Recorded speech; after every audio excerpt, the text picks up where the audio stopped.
Welcome back, boys and girls. And thanks to the pandemic, my wife has become quite a hairstylist.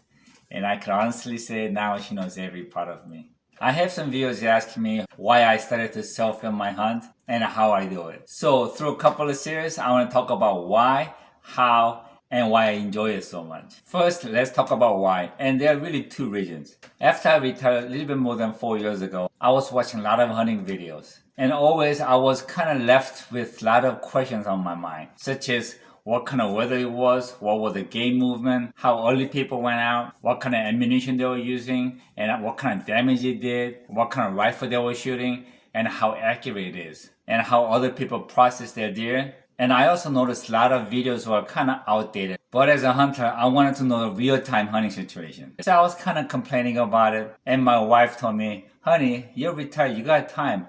Why don't you make a video for yourself and then answer all those questions? At first, my response was, no, I'm not going to waste my time on videos. And then I was watching another hunting video. I think it was a solo hunter. And he was saying most challenging and most exciting and most rewarding hunting is to self-film your hunt. So I put those two together and I told myself, you know what? I think I might try. So that's how I started. I know it might be boring for some people, but on my video, you see me talking about the date, the weather, what time I go out, lunar calendar, and everything that happens with hunting. Tomorrow is January 9th, Saturday. The sunrise is at 7:30, so I can legally hunt from 7. And the peak movement is 9 o'clock to 11 o'clock. So I think it'll be a perfect time to hunt.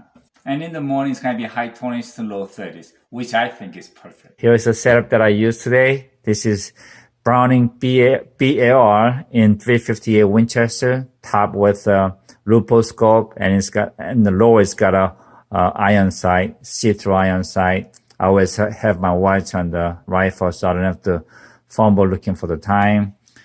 And this is the share that I shot today's big doe. And as I mentioned before, this Hornady 358 200 grain SP ammunition, this bullet here, dropped every single deer that I shot on the spot. So to bring it to you in real time, I worked really hard to bring the video to you guys on the same day of the hunt or very next day. And even though I saw a lot of great hunting videos, I realized it didn't really apply to a regular Joe hunter like me who was seeking for great meat. So I decided to call my channel VA Meat Hunter and stick to real hunts that I do. Now, I really didn't want to spend a lot of money on a filming equipment because I don't know if I'm going to continue now. So about 3 years ago, in the middle of muzzleloading season, on my right hand, I picked up a muzzleloader. On my left hand, I picked up a selfie stick. As usual, I have completely concealed myself so I won't get busted by the deer. And this was the first day that I decided to self-film my hunt. And I decided to pick this particular tree stand because, as you can see right here at the hinge, I could adjust the height of the rifle rest. So I could hold the rifle with right hand and hold my selfie stick and a camera on my left hand. And I was looking for a mature buck or a doe. And this one happened to be a spike, so I was going to let him walk. It was really exciting just looking at it down the camera, just watching it. It was really fun. You know, I really enjoyed it, and I wasn't going crazy out of my mind.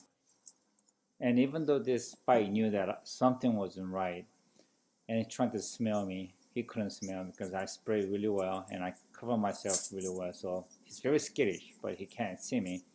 And you'd be surprised how long they will hang around because, as I mentioned, they're very curious and they just go about their day. And this was my next hunt and my last muzzleloading hunt day. And as I mentioned, I was looking for a doe or a mature buck. And then right there, I see two does come out. My mind went crazy. Unlike before, instead of focusing on the deer or my rifle, now I had to focus on my camera. Trying to turn the camera on, tap the camera, and then try to have it on the frame and zoom in so that everyone can see it. That was really intense. That 3-4 seconds felt like hours. And I found myself shaking really bad. And I tried to compose myself, but it wasn't really easy.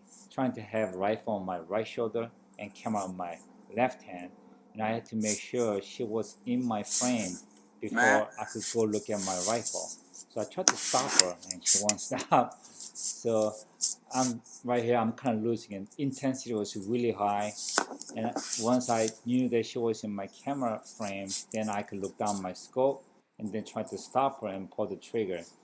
And I tell you, man, my mind was going crazy. And once I knew that she was going to come out, my heart beat like crazy.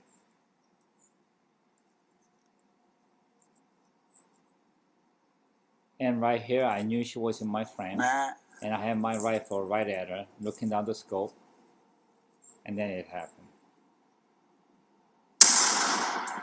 At this moment, I couldn't believe how much rush I had. Everything was relieved at the same time. That day, everything worked out perfectly, as if it was following the script. It couldn't be better. I was able to shoulder my rifle with my right shoulder resting on the rifle rest and hold the selfie stick on my left hand, and I was able to follow the deer, and boom, it happened. And then I came home, edited videos, and uploaded on the YouTube so I could share it to my kids who were thousands of miles away, and with my wife who was right next to me. It was awesome. Especially for my wife who has never hunted. She really understood the excitement of the hunt that I had. And best of all, she appreciated me for all the work that I put in to bring home the meat. And yes, I was hooked. But as we all know, life isn't always that easy. After that, I had so many problems and obstacles with self-filming, and I started to adapt and improve. And I want to share that with you in the next video. And lastly, like always, thank God for what you have, enjoy life with what you got, but mostly share your wonderful experiences, and it becomes so much more enjoyable. See you.